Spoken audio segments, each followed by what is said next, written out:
आलमट्टी धरणाची उंची वाढवण्याचं काम थांबवावं अशी मागणी आमदार चंद्रजीत नरके यांनी केली आहे। विधानसभेत त्यांनी ही मागणी केली आहे।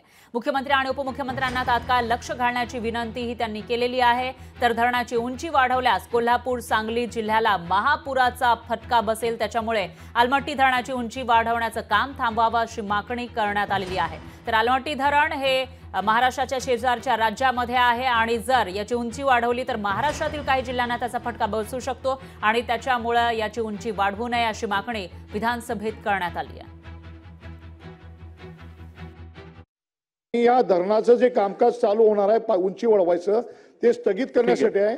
वडनेर समितीचा अहवाल आहे, त्याच्यावर रुरकी समितीचा अहवाल फेरप्रस्ताव आपण तपासणीसाठी मागितलेला आहे। तो फेरप्रस्ताव अजून रुरकी समितीचा यायचा आहे।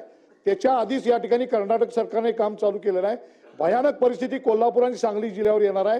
महापुरात कोल्हापूर आणि सांगली जिल्हा पूर्ण वाहून जाईल अशी परिस्थिती निर्माण होणार आहे। त्यामुळे निश्चितपणे मुख्यमंत्र्यांनी दोन्ही उपमुख्यमंत्र्यांनी यावेळी तातडीने कारवाई करावी आणि केंद्र सरकारवर वाटाघाटी करून हे काम जमीन पुन्हा हस्तांतरणाचं काम जे चालू केले त्याला स्थगिती द्यावी। लोकशाही मराठी ऐका, पहा, जागरूक रहा।